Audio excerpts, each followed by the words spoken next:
निसार में तेरी गलियों पे है वतन, जहां चली है रिवाजो गैर कि कोई ना सर उठाकर चल सके।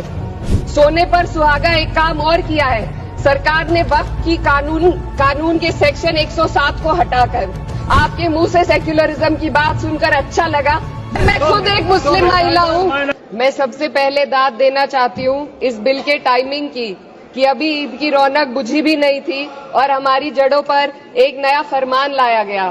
पहले उत्तर प्रदेश में मुसलमानों को नमाज पढ़ने पर रोक लगाई और फिर सौगात में ये बिल लाया गया। निसार में तेरी गलियों पे है वतन, जहां चली है रिवाजो गैर कि कोई ना सर उठाकर चल सके। मैं सभापति जी आपको ये बताना चाहती हूँ कि ईद के मौके पर एक विधवा महिला अपनी लड़की के साथ मेरे पास आई और उसने बताया कि वह एक वक्फ की प्रॉपर्टी में रहती है, वही उसके सर पर छत का काम भी करती है और उसकी रोजी रोटी भी वहीं से आती है।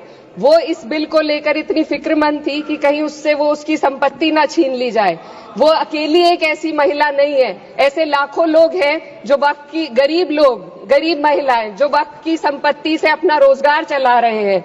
और ये जो वक्फ बाय यूजर क्लॉज के हटाने से लाखों वक्फ की जायदाद अपना स्टेटस खो देंगी और लाखों लोग, इसी तरीके के लोग सड़कों पर आ जाएंगे।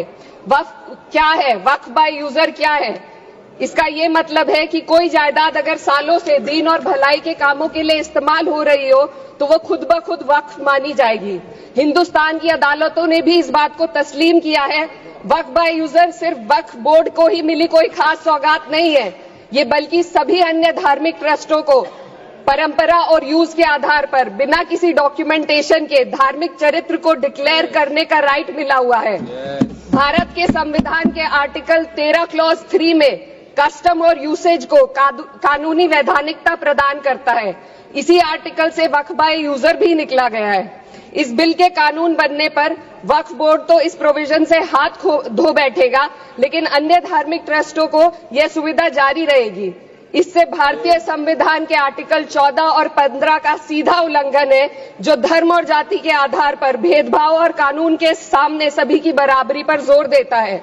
मैं इसके साथ ये भी कहना चाहती हूँ कि सत्ता के लोग जो एक दूसरे की पीठ थपथपा रहे हैं कि वक्फ बाय यूजर का जो अमेंडमेंट इन्होंने दिया उसको एक्सेप्ट कर लिया गया है, लेकिन इनकी शरारत यह है कि उसके साथ ही एक ऐसा प्रोवाइजो इसमें शामिल किया गया जिसके आधार पर यह कहा गया है कि अगर कोई भी वक्फ की संपत्ति विवादित हो तो वो अपना वक्फ स्टेटस खो देगी। तो जो अमेंडमेंट इन्होंने दिया है, जिसको एक्सेप्ट कर लिया गया है, उसका कोई मतलब नहीं है।